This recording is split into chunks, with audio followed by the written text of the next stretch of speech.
মুসুর ডাল আর সিমের এই রেসিপিটা যদি দুপুরবেলা গরম গরম ভাতের সাথে থাকে তাহলে আর কোনো কিছুরই দরকার পড়বে না।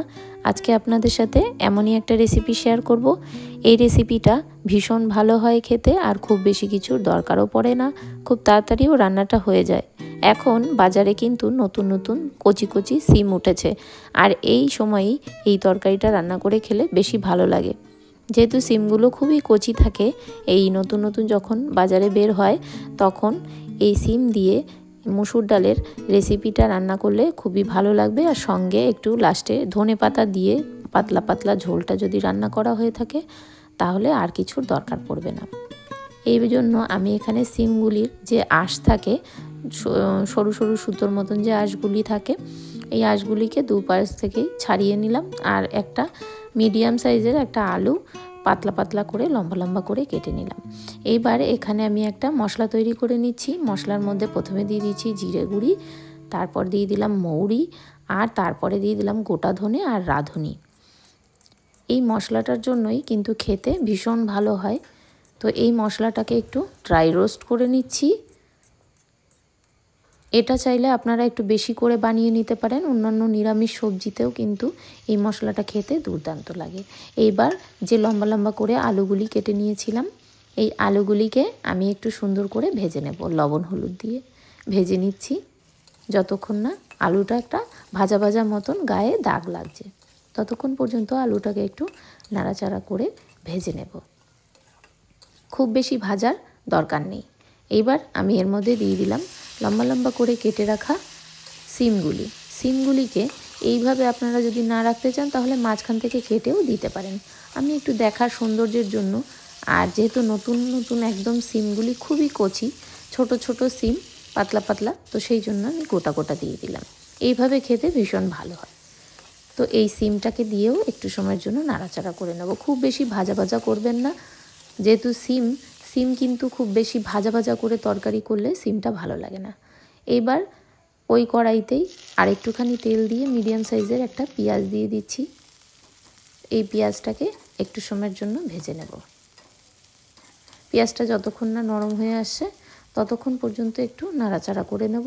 আর এর জন্য আমি এর মধ্যে দিয়ে দেব স্বাদ মতন লবণ। আমি তরকারিতে যতটুকু লবণ ইউজ করব ততটুকু লবণ প্রথমেই দিয়ে দিলাম। এবার দিয়ে দিলাম একটা টমেটো। লবণ দেওয়াতে টমেটো আর পেঁয়াজটা কিন্তু খুব সুন্দরভাবে নরম হয়ে যাবে। তো কিছুক্ষণের জন্য ওয়েট করে তারপরে এর মধ্যে দিয়ে দিচ্ছি কিছু সামান্য চিংড়ি মাছ। এটা অপশনাল, আপনারা চাইলে নাও দিতে পারেন। এই রেসিপিটাতে চিংড়ি মাছটা মেন উপকরণ না, এটা আমি যেহেতু চিংড়ি মাছ যে কোনো সবজিতে দিলে খেতে স্বাদ ভালো আসে, এই জন্যই আমি এখানে চিংড়ি মাছটা ইউজ করলাম। এখানে মেন উপকরণ হলো মুসুরির ডালটা। তো মুসুরির ডালটা দিয়েই মেনলি এই সিমের তরকারিটা আমরা রান্না করে থাকি। তো দেখতেই পাচ্ছেন এই যে টমেটো আর পেঁয়াজটা ভাজা হওয়ার সাথে সাথে এখানে এই যে চিংড়ি মাছগুলি দিয়েছিলাম এটাও কিন্তু খুব সুন্দর মতন সেদ্ধ এবং ভাজা হয়ে গেছে, আর এর সাথে কষানো হয়ে গেছে। এবার আমি এর মধ্যে কিছু শুকনো মশলা অ্যাড করব। এখানে আর একটু সময়ের জন্য ভেজে নিচ্ছি, যতক্ষণ না টমেটোটা একটু সুন্দর মতন ভাজা ভাজা হয়ে যাচ্ছে ততক্ষণ পর্যন্ত একটু নাড়াচাড়া করে নিলাম। এবার এর মধ্যে দিয়ে দিলাম হাফ চামচ হলুদ ছোট চামচের, আর এইবার দিয়ে দিলাম মিট মশলা, গোলমরিচের গুঁড়ো। তারপর এই তিনটে উপকরণ দিয়েই আমি এখানে একটু জল দিয়ে মশলাটাকে কষিয়ে নিচ্ছি। আর খুব বেশি মশলা দেব না, কারণ যেহেতু প্রথমে আমি কিন্তু 3 থেকে 4 রকমের মশলা ড্রাই রোস্ট করে নিয়েছি, প্রথমেই দেখতে পেয়েছেন।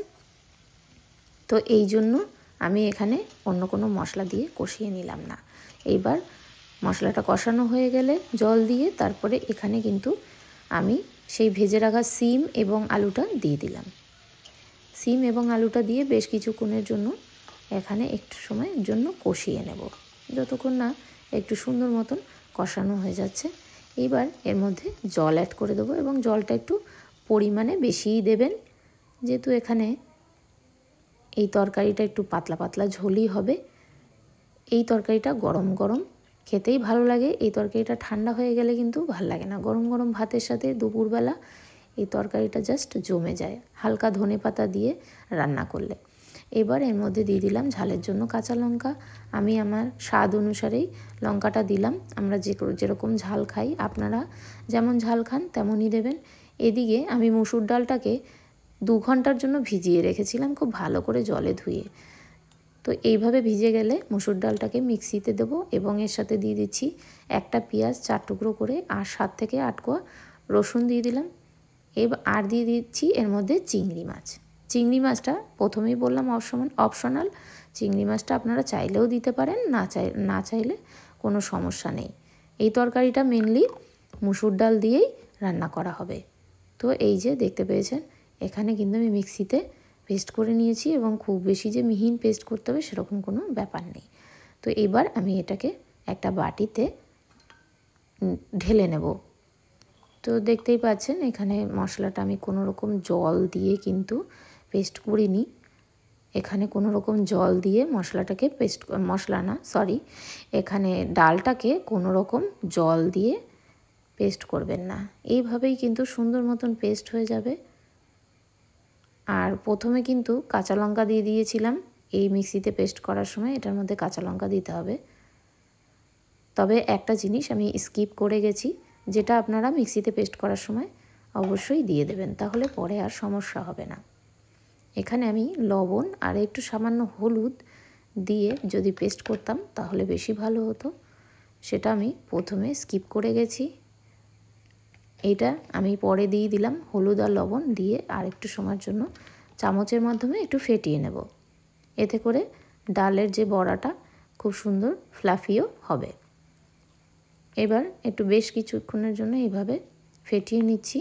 আপনারা চাইলে একটু বড় বাটির মধ্যে হাত দিয়েও ফেটিয়ে নিতে পারেন, যেভাবে বড়ি দেওয়া হয়। তো যতটা খুব ভালোভাবে ফেটানো হবে তত কিন্তু বড়াগুলি খুব সুন্দর হবে। এবার সামান্য তেল দিয়ে দিলাম। এখানে আমি অল্প তেলেই বড়াগুলিকে ভেজে নিচ্ছি। একটু বড় বড় সাইজের বড়া ভেজে নিচ্ছি। একটু বড় বড় সাইজের হলে বেশ ভালো লাগে বড়াগুলি খেতে, যেহেতু এর মধ্যে তেমন কোনো বড় মাছের আমরা ব্যবহার করছি না, এই জন্য। এইভাবে বড়াগুলিকে দিয়ে অল্প অল্প করে আমি তেলে এক এক করে ভেজে নেব। বড়াগুলিকে দেওয়ার সাথে সাথেই তেলের মধ্যে উল্টাবেন না। যদি আপনাদের তেলের পরিমাণ অনেকটা বেশি তেলে আপনারা এই বড়াগুলিকে ভাজেন, তবে আপনারা সঙ্গে সঙ্গেই উল্টাতে পারবেন। তো এখানে দেখতেই পাচ্ছেন উপরটা যেহেতু কাঁচা ছিল সেই জন্য কড়াইয়ের গায়ে লেগে যাচ্ছে, এই জন্য একটু সাবধানে উল্টাতে হবে। তবে একটু লেগে গেলেও কোনো সমস্যা নেই, এটা উঠেই যায় যেহেতু ডাল, তো এই জন্য এটা একটু বেশি তেলে ভাজলে এই সমস্যাটা হবে না। এই একটু সাবধানে করে ডালের বড়াগুলিকে উল্টে নিতে হবে, যেহেতু উপরটা কাঁচা ছিল। এবার যেটুকু কড়ার গায়ে লেগে গেছে সেটুকু আবার তুলে নিচ্ছি, তুলে ভেজে নেব এবং তরকারির মধ্যে দিয়ে দিলে একই রকম হবে বড়ার মতন। তো এখানে এক ব্যাচের বড়া কিন্তু ভাজা হয়ে গেছে, আর খুব বেশি বড়া এর মধ্যে অ্যাড করব না, এই কটা বড়াই হবে।